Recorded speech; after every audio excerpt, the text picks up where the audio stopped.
महत्वाची बातमी समोर येते। संजय राऊत यांनी अण्णामलाई यांच्या वक्तव्यावर प्रतिक्रिया दिली। अण्णामलाईला ताबडतोब अटक करा अशी मागणी राऊत करतायत। शिंदे यांच्या पक्षाचं काय म्हणणं आहे, फडणवीसांनी अण्णामलाईवर उत्तर द्यावं असं देखील राऊत म्हणाले। एकनाथ शिंदे यांच्या पक्षाचं काय म्हणणं आहे, जे स्वतःला शिवसेना वगैरे समजतात, आणि महाराष्ट्राचे मुख्यमंत्री देवेंद्र फडणवीस जे म्हणतात की सूर्यचंद्र असेपर्यंत मी मुंबईला महाराष्ट्रापासून वेगळं होऊ देणार नाही, असं तुमचे स्टार प्रचारक सांगतायत। हा जो कोणी अण्णा फण्णा झन्ना मलाही आहे, बरं का,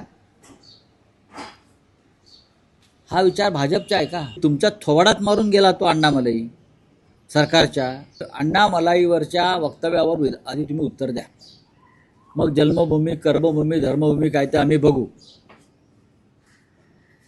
बाळासाहेब ठाकरेंचा इतिहास काढण्याचा तुम्ही भानगडीत पडू नका। रश्मी शुक्ला या आरएसएसच्या कार्यकर्त्या आहेत अशा शब्दात संजय राऊत यांनी रश्मी शुक्ला यांच्यावर टीका केली। रश्मी शुक्लांच्या अहवालावर विश्वास ठेवता येणार नाही असं देखील राऊत म्हणाले। संजय राऊतांनी रश्मी शुक्ला यांच्यावर टीका केली। रश्मी शुक्ला या आरएसएसच्या कार्यकर्त्या आहेत असा आरोप त्यांनी केला।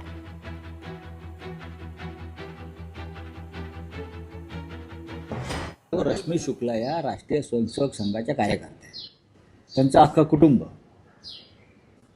हे भाजप आणि राष्ट्रीय स्वयंसेवक संघाचे कार्यकर्ते म्हणून ते काम करतात, आणि त्या वर्दीतल्या संघाच्या कार्यकर्त्या, त्यांच्या अहवालावरती विश्वास ठेवता येणार नाही।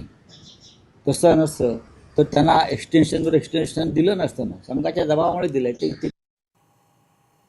ज्या पद्धतीनं धारावी व्यापाऱ्यांना विकली जात आहे आणि विमानतळाचं खासगीकरण केलं जात आहे, त्याच पद्धतीनं मुंबई विकली जाऊ देणार नाही असं स्पष्ट मत काँग्रेसचे राज्यसभेचे खासदार इम्रान प्रताप गडी यांनी व्यक्त केले। अकोल्यात काँग्रेसच्या महापालिका उमेदवारांच्या प्रचारासाठी आयोजित सभेनंतर ते माध्यमांशी बोलत होते।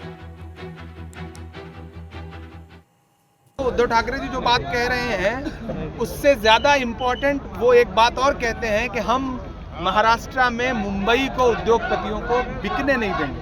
हम चाहते हैं कि महाराष्ट्र के लोगों का है, मुंबई के लोगों की है, उसको किसी उद्योगपति को ना बेचा जाए। और नरेंद्र मोदी जी की सरकार, फडणवीस की सरकार इस कोशिश में लगी हुई है, लेकिन हम बेचने नहीं देंगे। एक धक्कादायक बातमी समोर आली आहे। पिंपरीत भारतीय जनता पक्षाकडून मतदारांना मोफत दारू वाटपाचा आरोप होतोय। राष्ट्रवादीचे उमेदवार डब्बू आसवानी यांनी हा आरोप केलाय। दोषींवर कठोर कारवाई करण्याची मागणी आता जोर धरू लागली।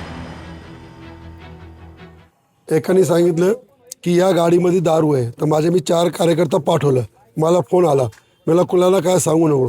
तर माझा एक खूप जवळचा मित्र आहे विजू म्हणून, त्याला मी सांगितलं तू 112ला फोन लाव। त्याने 112ला फोन पण लावलं आणि त्याला मी सांगितलं गाडीचं फॉलोअप कर। फॉलोअप केलं की इकडं ते गाडी लावून पळून गेला। आता ते सगळं डुप्लिकेट दारू गेल्या 10 दिवसापासून पिंपरीमध्ये चालतोय। जग जाऱ्या सगळ्यांना माहिती आहे, पण आता एवढ्या दिवसा का कारवाई होत नाही।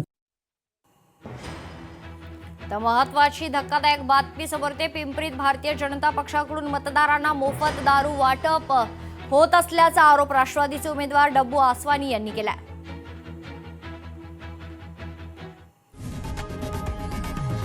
लोकशाही मराठी ऐका, पहा, जागरूक रहा।